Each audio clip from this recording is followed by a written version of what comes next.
What's up everybody, my name is Dwight and welcome back to GeForce Garage. As you can see, we are not in the studio today. For this episode, we're at PC Junkie Mods workshop in Stockton, California.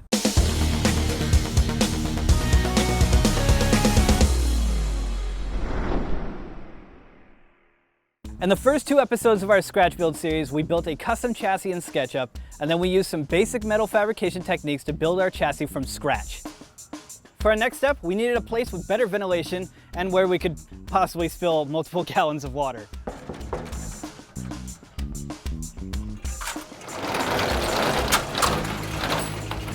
Hey man. Hey, what's up, Dwight? Hey. Hey, let me show you guys around.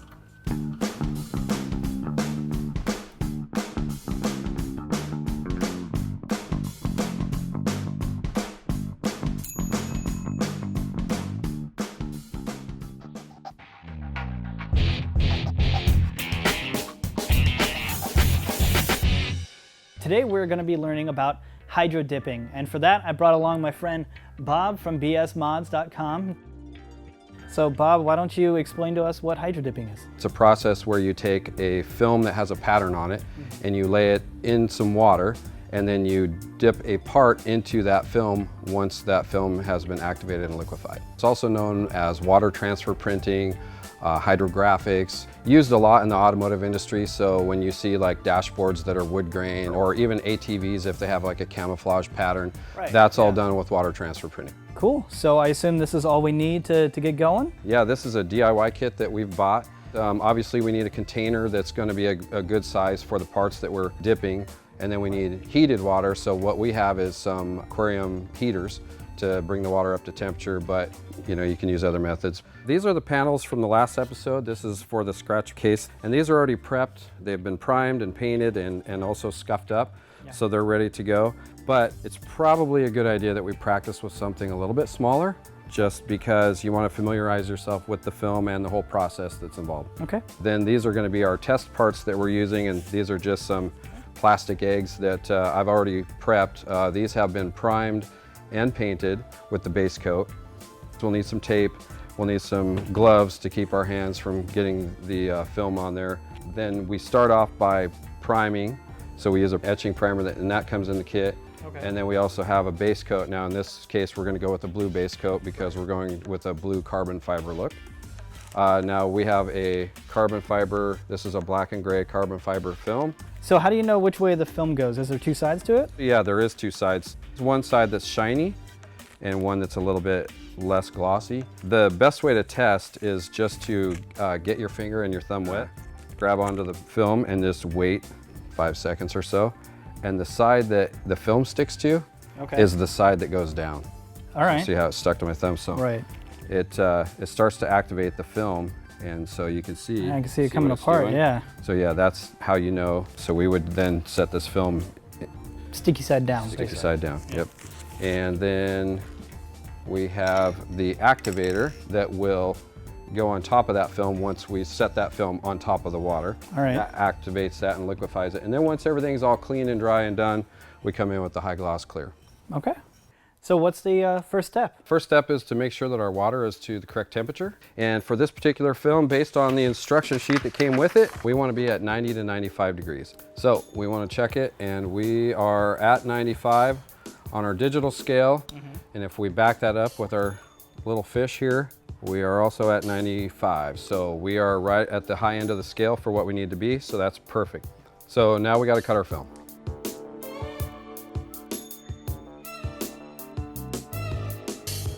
So what does taping the edges do?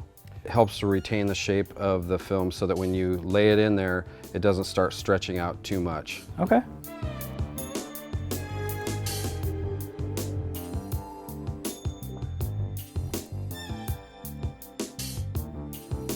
Is there a specific size to it? Yeah, so based on our container size, we want to make sure we cut the film about 1 inch smaller.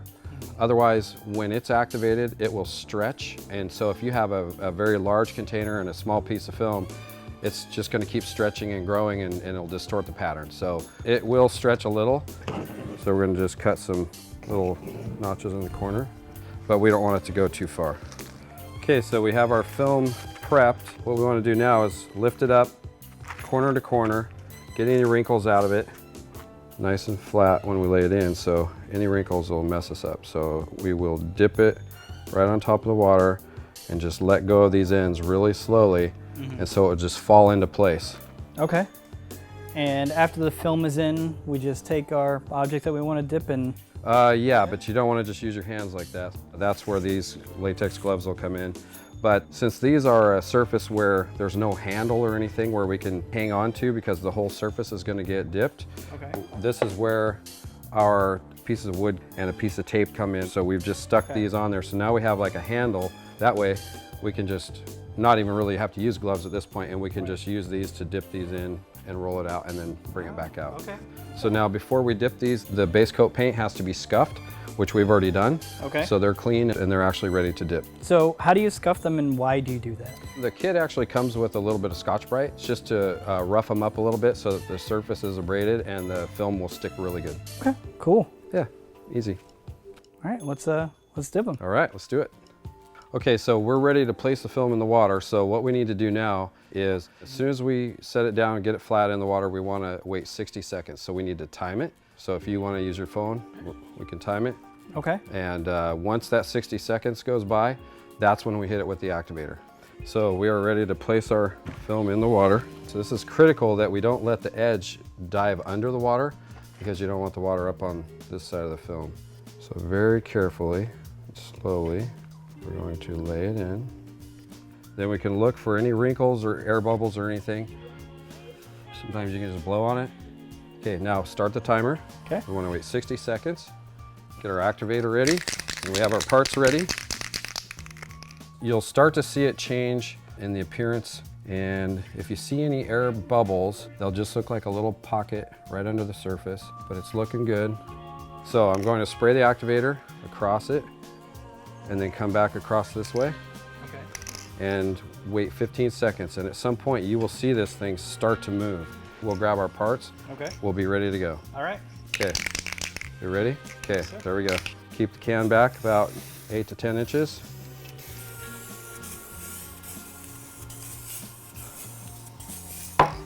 Okay, get your part. Okay. Now, very carefully, it's gonna pull the film when we set these in here. So you're gonna be pulling the film, I'm gonna be pulling on the film. Okay. So we need to start kind of a little bit apart. So go at a bit of an angle. So these are egg shaped, so we wanna bring it in and kind of roll it as we go. And you'll see the film start to like latch on. Yeah. Got it? Yeah. Okay, now swish it around. We don't want all this extra stuff on here. Okay. So then we'll bring it out. And now we have it. Whoa. That is cool. Pretty crazy, huh? Yeah, carbon fiber egg. Full coverage. Look at that. Yeah. So the film stayed on really good. You see how it didn't smear, it didn't get all crazy? Yeah. That was because we took our time. We didn't move it around or anything like that. So now you have a perfect carbon fiber egg. Yeah. So now we have to rinse these off. So warm water is the best. And if you look close, you can kind of see the stuff coming off. And you just cannot touch it, because if you touch it, you'll rub the film off of there. So that's pretty good. Go ahead and just run it under there. Do not touch the part. Okay. Like that? Yep, just keep, uh-oh, came off the tape. Yep. Oh, how do I fix this? Okay, so I dropped mine. Yeah, that's a what not to do. Yeah. And this is a what to do.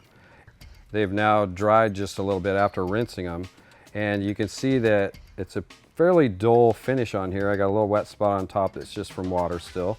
But if you look at this one now, it's got mostly dull, but it has some shiny area here. Now that is still residue that has not been rinsed off. So we've got to get that residue rinsed off, and that's just a matter of sticking it back under the faucet and rinsing it a little bit longer until it gets all off there. Then it'll look just like this one. For the next dip that we do, we change this water out completely. So we'll have to dump this water out, clean out this tub really good, and then refill it with new water. If you don't change your water, you still have activator that's all in this water, and when you place your new film on there, it will just start to eat the film immediately, and it'll just ruin the whole batch. You have to change it every single time. So Bob, I noticed that you taped that up. Is there a reason for that?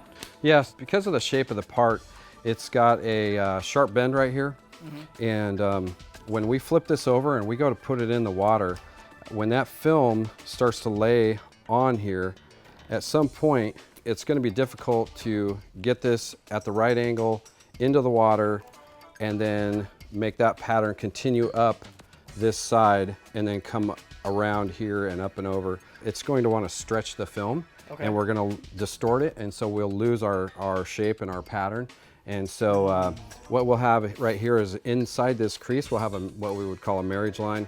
And so we'll do this half first so that we can get it precise, and then we'll take the masking off, and we'll do the other side and bring it up to the marriage line. Certain shapes, just you're not going to be able to do it. Now you could try to manipulate this and go in and twist it all around and all that, but every time you start turning it and things like that, you're just risking messing up the pattern and stretching it. And so, you know, we kind of have one shot at this, so we want to make sure that we just do it right the first time. Another thing I noticed is that this bin doesn't seem like it's big enough. If we were doing this whole part in one dip, that would not be the right size bin. So since we are doing it in two different sections, it's going to be just fine. It's still going to be a little bit of a close call, so I have to be very careful and just stay real steady and get it in there. Make sure not to touch the sides or the end or the bottom. Gotcha. So we'll just go in real slow and just make sure we're careful.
Oh man, it's perfect.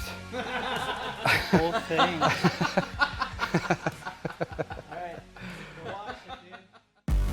Well, Bob, it looks like we got a couple of finished pieces here.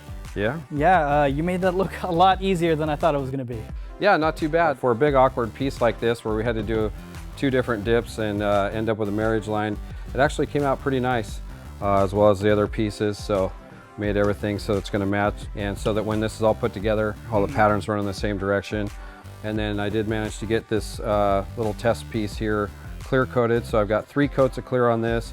You can see it kind of darkens up once you get that clear on there, but if you do get it into the light where it shines on it, the color really pops through. These pieces are not clear coated yet, so you can see that's what the whole piece will look like when it's finished up.